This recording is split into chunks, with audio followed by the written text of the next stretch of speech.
Episode 6ல் அம்மா பூஜை பண்ணிட்டு இருக்கும்போது அப்பா இறங்கி வந்துட்டு சொல்கிறாரு, இந்த மாதிரி இன்றைக்கி ஒரு செக் பவுன்ஸ் ஆகிடுச்சு அப்படின்னு சொன்னோடனே, என்னாச்சுங்க, ஏதாச்சும் செலவு பண்ணிட்டீங்களா, நீங்கள் அப்படிலாம் இருக்க மாட்டீங்களே, பேமெண்ட்டில் கரெக்டாக இருப்பீங்களே அப்படின்னு சொல்லி கேட்குறாங்க.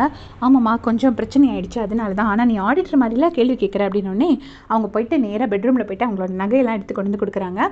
இதெல்லாம் ஜெயஸ்ரீ கல்யாணத்துக்காக சேர்த்து வச்சுது, இதை இப்போ யூஸ் பண்ணிக்கோங்க, ஆனால் நம்ம சீக்கிரமாக திருப்பிடணும், ஏன்னா ஜெயஸ்ரீ கல்யாணத்துக்கு தேவை அப்படின்னு சொன்னோடனே, அதை பற்றிலாம் நீ ஒரி பண்ணாத, நான் கண்டிப்பாக திருப்பிடுறேன் அப்படின்னு சொல்லிட்டு ஒரு 2 lakhs அதில் அரேஞ்ச் பண்ணிடுறாரு.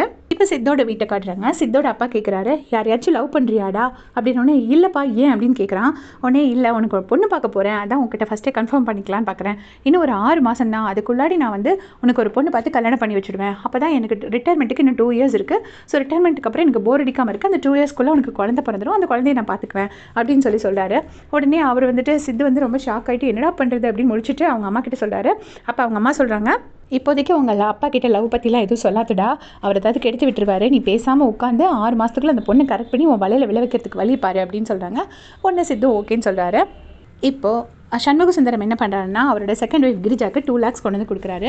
அப்போ உடனே அவங்க கேட்குறாங்க, ரெஜிஸ்ட்ரேஷனுக்கு யாருங்க வருவா, என் பொண்ணு தான் வரமாட்டா, உங்களுக்கே தெரியும்ல, ஸோ நான் தான் போகணும், நீங்கள் கூட வருவீங்களா விட்னஸ்க்கு அப்படின்னு சொல்லி கேட்குறாங்க. அதுக்கு வந்துட்டு, உன்னோட ஜோடி போட்டலாம் என்னால் வெளியில் வர முடியாதுமா, உனக்கு தெரியாதா, ஏன் என்னை கேட்டு கஷ்டப்படுத்துகிற, உனக்கு ஏன் கூட இருக்கணுங்கிறது முக்கியமா, இல்லை நான் உன் கூட தான் எப்போவுமே இங்கே தான் இருக்கணுங்கிறது முக்கியமா, இல்லை என்னோட ஒய்ஃபாக இருந்தால் மட்டும் போதுமா அப்படிங்கிற மாதிரி கேட்குறாரு.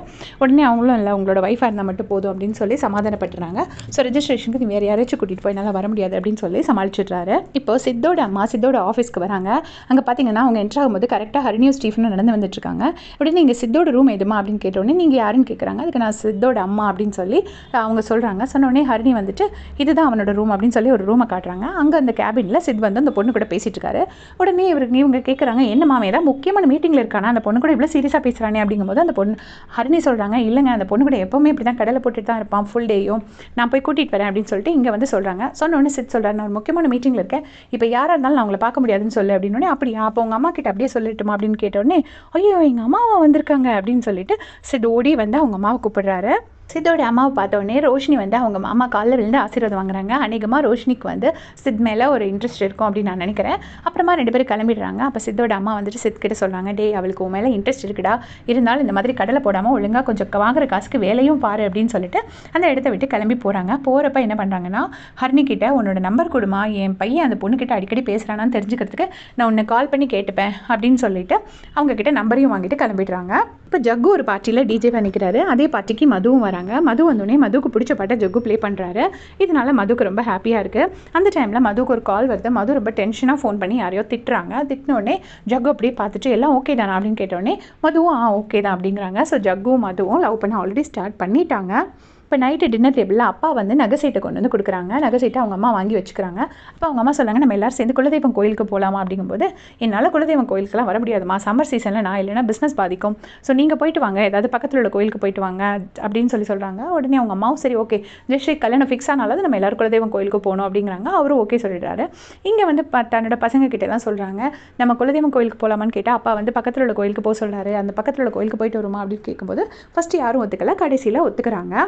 இப்போ ஹரிணி அம்மாவோட பெட்ரூமில் அந்த நகை சீட்டை பார்த்துடுறாங்க. பார்த்த உடனே நேராக ஏடிஎம் கார்டு கொண்டு வந்து அப்பா கிட்ட கொடுக்குறாங்க. அப்போ அவங்க அப்பா, எனக்கு வேண்டாம்மா, உன்னோட சேவிங்ஸ் உன்னோட சம்பாத்தியெல்லாம் நீங்கள் சேவ் பண்ணி வச்சுக்கோங்க உங்கள் ஃபியூச்சருக்கு, நான் வீட்டை பார்த்துக்கிறேன் அப்படின்னு அவங்க அப்பா சொல்கிறாரு. உடனே அப்போ நகை சீட்டை மட்டும் நீங்கள் வச்சிருக்கலாமாப்பா, நகை வாங்கி அடகு வச்சிருக்கீங்களா, என்கிட்ட காசு வாங்கிக்கோங்க அப்படின்னோடனே, எனக்கு வேண்டாம்மா, உனக்கு வேண்டாம், நீ அம்மா கிட்ட கூட, எனக்கு தேவைப்பட்டால் நான் கேட்டுக்கிறேன், என்னால் நிற்க முடியும்னு எனக்கு நம்பிக்கை இருக்குமா அப்படின்னு சொல்லிடுறாரு. ஹரிணியும் ஓகேன்னு சொல்லிட்டு கிளம்பிடுறாங்க. அதுக்கப்புறம் பார்த்தீங்கன்னா கிரிஜா ஃபோன் பண்ணிவிட்டு, எங்கள் ரெஜிஸ்ட்ரேஷனுக்கு வரீங்களா, நான் கிளம்பிட்டேன், நீங்கள் வரீங்களா அப்படின்னு கேட்கும்போது, நான் எப்படி வர முடியும், நான் தான் வர முடியாதுன்னு சொல்லிட்டேனே அப்படின்னு சொல்கிறாரு. அதுக்கு கிரிஜா சொல்கிறாங்க, என் இடம் எதுன்னு எனக்கு தெரியுங்க, இருந்தாலும் ஒரு நப்பாசியில் கேட்டுட்டேன், தப்பு தான் அப்படின்னு சொல்லிட்டு ஃபோன் வச்சுட்றாங்க. அது உடனே ஒரு இமோஷனல் பிளாக்மெயில் பண்ண உடனே அவரும் கிளம்பி ரெஜிஸ்ட்ரேஷன் ஆஃபீஸ்க்கு வந்துடுறாரு. அங்கே யாருமே பார்க்கல அப்படின்னு நினைக்கிற இடத்துல அவருக்கு தெரிஞ்ச ஒருத்தர் பார்த்து, நீங்கள் பொன்மலர் டெக்ஸ்டைல்ஸ் ஓனர் தானே, இது யார் அப்படின்னு கேட்டோன்னே, என் ஃப்ரெண்டோட ஒய்ஃப், அவங்க ரெஜிஸ்ட்ரேஷனுக்காக வந்திருக்கேன் அப்படின்னு சொல்லி போய் சொல்லிடுறாரு. போய் சொல்லிட்டு ஃபாஸ்ட்டாக ரெஜிஸ்ட்ரேஷன் முடிச்சுட்டு அங்கேருந்து கிளம்புறாரு. கிளம்பும்போது அவங்க சொல்கிறாங்க, பத்திரத்தை வாங்கிட்டு போகலான்னொன்னே, அதெல்லாம் ஒரு ஆள் விட்டு பார்த்துக்கலாம், முதல்ல அந்த இடத்த விட்டு கிளம்புறதுக்குள்ள வழி பார்ப்போம் அப்படின்னு சொல்லிட்டு ஃபாஸ்ட்டாக கிளம்பிடுறாரு. அதோட இந்த எபிசோட் முடிச்சிருக்காங்க. தேங்க்ஸ் ஃபார் வாட்சிங்.